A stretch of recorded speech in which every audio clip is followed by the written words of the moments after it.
So I decided to make a direct drive, shaft drive, remote hi-hat, similar to the DW 9000 series that they make.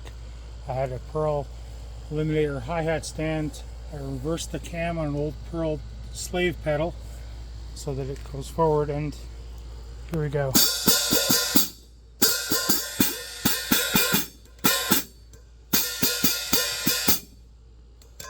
Exactly the same feel as if you were hitting the regular pedal.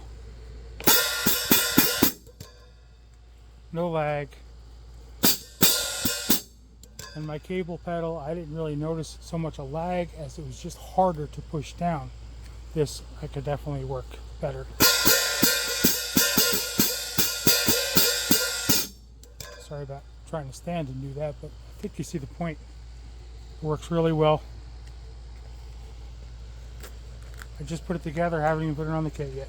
The Pearl, I guess this is an H-2050 or an H-2000. It's the Redline hi-hat that I converted to shaft drive. So what I just did was I took the pedal off. Just these two little Phillips. Don't mind this makeshift workbench, please. My workbench is a mess. But there's two little Phillips head screwdrivers in there, in there. They're a little tough to get out on both sides. I actually had to use an impact gun. But then there's one little drum key that holds the chain on the back, and that's all I did to get the pedal. And then if you guys saw the other video, what I did was I took a sleeve drive from an older Pearl hi-hat pedal, oh my gosh, I can't talk today, bass drum pedal, and I just mounted it right to this piece right here. There was one little piece that I had to take off, and now I put this on there, and it just hooked right up, and all I had to do on the pedal was reverse the cam rotation. Okay, so depending on your setup, you might not need to have this. I have a Gibraltar extended clamp holding it right to the, right on the bass drum mount there, if you can see that.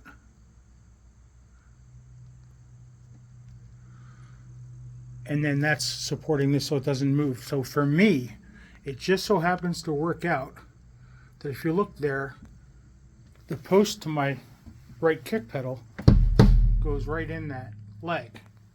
It just so happens I could get the leg at the perfect angle for that, and it keeps my kick from moving. But I could fold these legs up and get them just out of the way, which for most people that's probably what they'd want to do. Now this setup, obviously I'm using an offset pedal, so my snare is centered, and the kick is not, the pedal is not here where it would be for most people, probably 99% of the people, which would move the snare, the hi-hat rather, over considerably. But this setup does work for me, and then all I do is I hook up this shaft to that, and then I control it from over here. Now this is the old Pearl that I used, the slave pedal from a double kick pedal I had, and I just reversed the cam.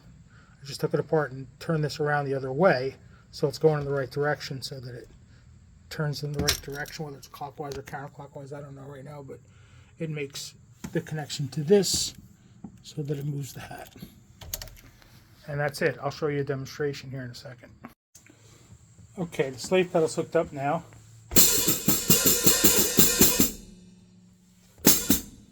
No more cable lag. Although, honestly, I was using this Pearl RH-2050. I didn't find lag so much as it just takes a lot more effort to move it, and it's harder to move it fast. I could check that all day pretty much, and not get tired. Nothing's in the way. Now I have my snare over to the side just to get out of the way, so it's blocking me from being able to hit this, but I actually have another set of hats sitting over there with the tambourine on it, just to kind of do something with it because it's sitting here. But this is the setup. The drive shaft goes from the slave pedal across underneath my offset and right to that, and there it is, direct drive, right to that cam. Sorry, I'm sure it's pretty loud. But there it is.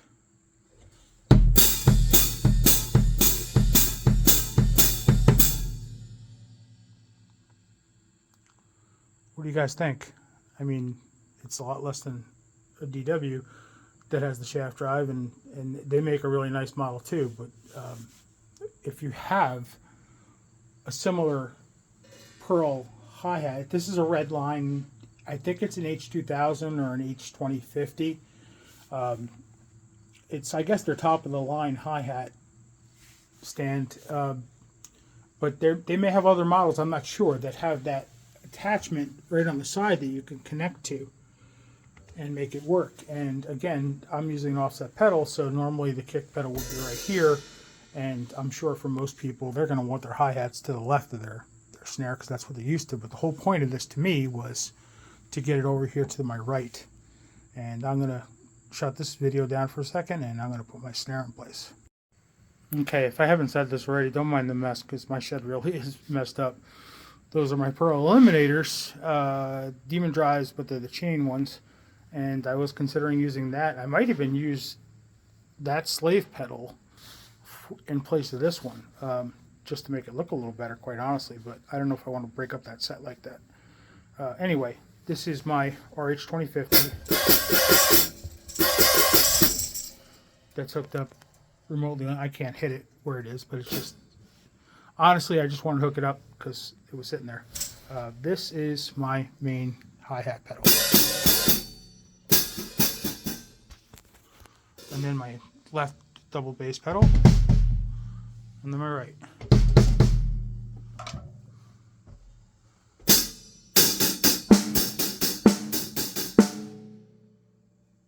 See, it's nice and close. That's where my hi-hat is. And my ride cymbal, depending on my mood, is about there, or sometimes I tuck it in real close, like that.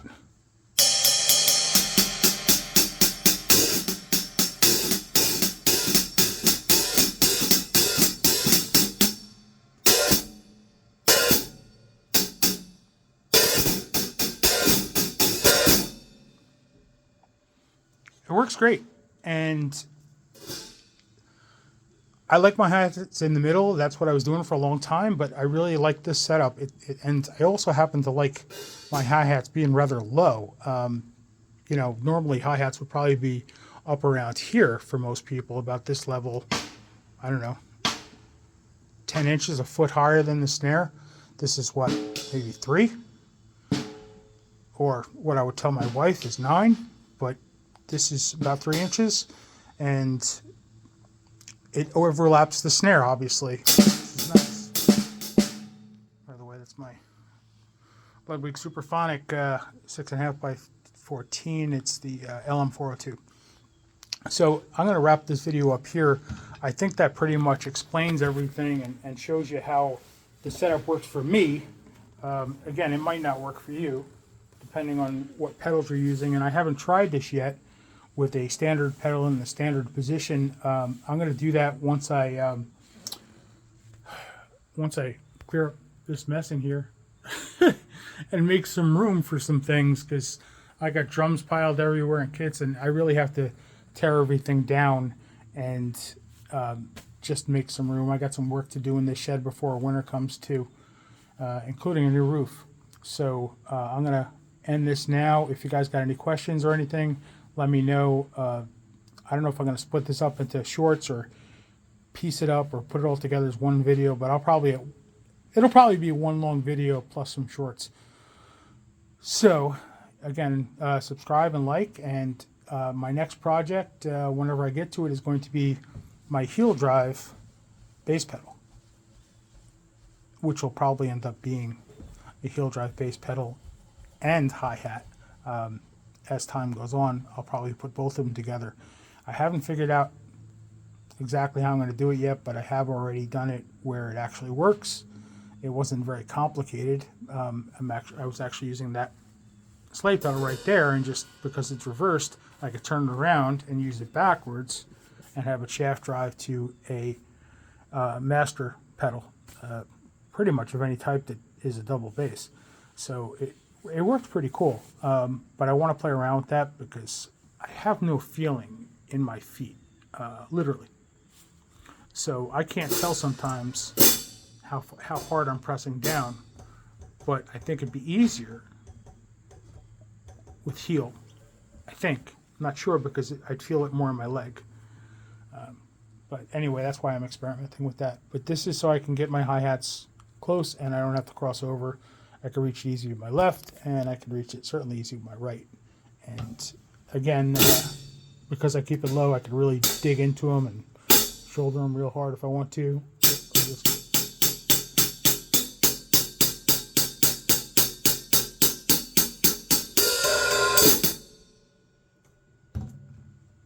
All right. Take care, guys. Thanks. Like and subscribe and, all that stuff everybody's supposed to tell you what to do. That I don't like saying that, but I need watch hours more than subscribers. But I love all my subscribers. Take care.